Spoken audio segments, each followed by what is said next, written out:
Bon, donc sur ce rapport sur la vidéoprotection, bon, nous voterons pour, mais vous savez, ou vous ne savez pas d'ailleurs, que depuis longtemps, j'avais émis certaines réserves de type philosophique, disons, sur le fait que la mise en place partout de ces appareils était, quoi qu'il en soit, un peu liberticide et que cette surveillance non-stop est de plus en plus présente et de tous les instants s'incruster petit à petit dans notre vie privée. Et je craignais un peu à cette occasion que les dérapages de cette surveillance n'aillent sur d'autres objectifs que sur la prévention de la délinquance. Malheureusement, l'évolution de notre société rend ces dispositifs indispensables, vu le développement de l'incivilité et des violences, mais qui ne sont pas, ne l'oublions pas, le fait d'un hasard, mais le résultat d'une politique qu'ici vous avez souvent soutenue. Il n'y a qu'à voir les réactions.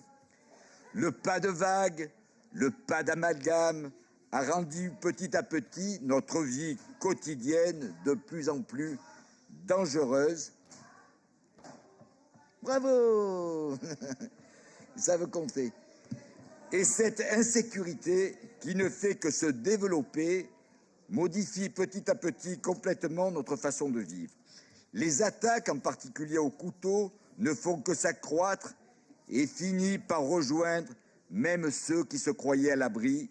Nous l'avons vu ce matin encore avec notre collègue, où certains semblaient s'étonner de ce qui, malheureusement, est devenu une actualité quotidienne.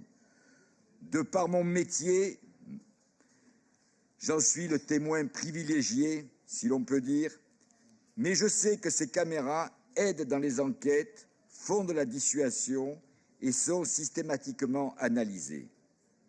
Mais malheureusement, cela seul ne réglera pas les problèmes complètement, qui malheureusement vont continuer à évoluer.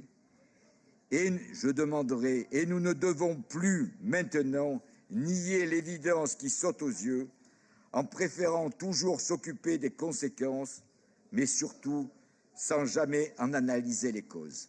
Je vous remercie.